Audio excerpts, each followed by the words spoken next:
We're going to be talking about, hello, what most people agree matters more than anything else, education.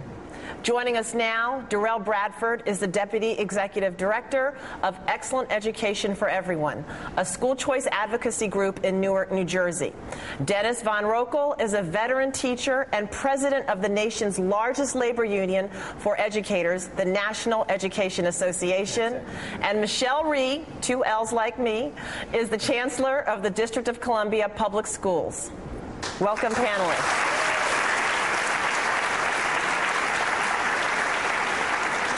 So guess who I'm coming to first? Oh, I'm sorry. Yeah, I am here. The person with a little bit more hair than you, Dr. Cosby. 50 years after Brown versus Board of Education, why are we still having the same conversation? Because people are not, they're allowing other people to do the job that should be done in the home. The home is the place that the teachers cry out, please come and see us. And people don't seem to get it, that because you're a taxpayer, you don't pay a teacher to do what a parent is supposed to do. Parenting is the 100% club. That's the one that gives the love. That's the one that sends the child off, and you have your hopes that your child will be educated. You also hope that your child will have safe, nonviolent passage from the house too. And therefore, as a parent, you should make sure that your child is delivered to school and you know your child is in the school. Thank you.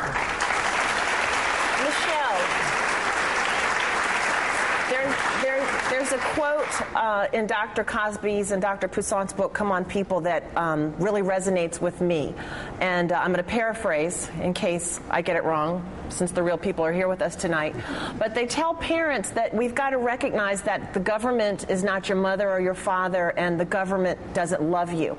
So I ask you, in that context, do you feel that parents are failing as much as their kids are? And by that I mean, are communities giving up on kids and on schools? Well, I think that what you have to realize is that so many of the parents of our school-aged kids have themselves gone through our system and have been failed by our system. So they have, a lot of hesitance about coming to school, about trusting teachers, about trusting the system, because they weren't well served by the system themselves. So we have a role to play as educators and ensuring that our school district is welcoming to parents. If you go into a lot of our schools and you sit in the front office for a little while, you'll find that parents are actually, the last people to be treated with open arms. That our school staff will, run around, they'll talk on their cell phones, they'll get themselves coffee, and what we have to do is have a very service-oriented mindset where when a parent comes in to talk about their child or they need help, that we're there to serve them. Thank you.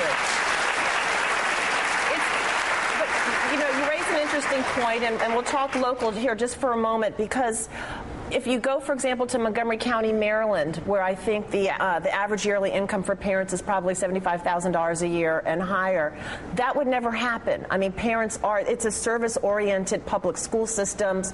Parents are very directly involved, not only in their children's education, but the teachers and the school system respond to the parents.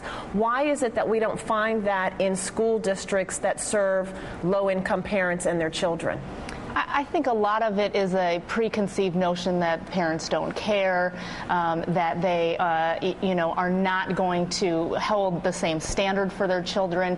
And what I've found in my career in education, I've been in urban education for 17 years now, is that I've never met a mother anywhere in any circumstance who didn't want the same thing for her children that I want for my children. Now, people have different levels of skills and the tools to be able to advocate well for their children, but our responsibility as educators is to make sure that we are reaching out to people, that we're engaging our families, and that we are making them feel like they're part of the solution. Thank you. Darrell Bradford, I've got a quote.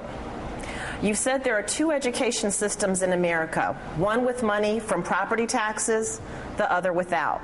But you've also said more money isn't the answer for failing school systems. How can you make a difference, truly, without funding?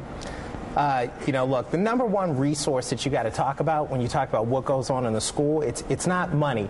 It's capital in the form of high-quality individuals that are teachers, right? I mean, I work on school choice, and I don't think any child in this country should have to stay in a school that we know beyond any measure or metric is failing, when we know there are better schools available, and sometimes they're right across the street, right? And when you look at that kind of metric, when you look at what's going on there, the whole universe of education reform is meant to make one thing happen. You take a child who's ready to learn, and you put him in front of an excellent teacher who is ready to turn on the light and to make that child a partner in this democracy. Now, we don't have a substantive conversation about anything other than money. We talk about getting the money, but we don't talk about how it doesn't buy us better teachers per se. It doesn't buy us a more accountable system. It doesn't buy exit for all of the kids who go to schools, like I said, are chronically failing beyond any measure or metric. And like in Camden, New Jersey, we're spending $27,000 a kid, and we have 5 middle schools, all 5 of the middle schools in year 8, right? I mean, that's like 3 whole lifetimes in the span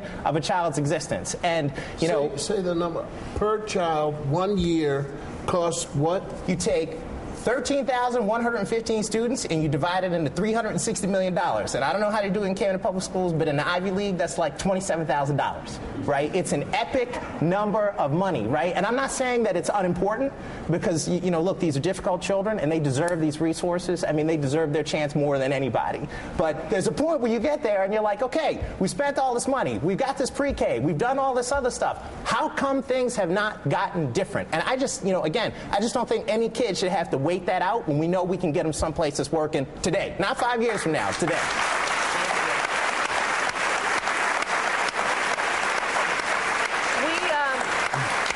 We've got a question from the audience. Hi there, what's your name? Good evening. My name is Maya Oden-White. I'm a student here at Howard University. And my question is, often we see that teachers do not match their students as far as economic background, social, and ethnic makeup. What should be done to address this problem? And also, can we expect for kids to really perform in classrooms where they cannot readily identify with those responsible for teaching them? Darrell, you've got an interesting background. Please share a little bit of your background with the audience and address Maya's question. That's an excellent question. I grew up in Southwest Baltimore. You've seen The Wire. You got it. And my parents, they cared about education, and I want to be clear about something. Every parent and every child has to make education a priority everywhere in this country. I mean, it is, from the president on down, right? This is the most important thing that anybody can do. But I went to private school, and there were a lot of people there who were not like me. So I understand the experience that you're going with. At the same time, it's like if you look at the teaching corps nationally, right? We're not doing the kinds of things that make African American men, for instance, which is like a completely underrepresented group in the teaching corps, take up teaching. We're not doing the things sort of from a pay and recruitment perspective in the teaching workplace that stops people from going to Goldman Sachs or to all these other places and gets them to come teach math in Newark or in Baltimore or in Camden or something like that. Teachers that is the most important job in America. It's also the most difficult. And so we kind of have to really review how we approach that. That said, I don't think a lot of our people think they can be teachers. Frankly, I just don't, I think we've been down so long, we look at this and we're just like, yeah, that's not for me, like so many other things.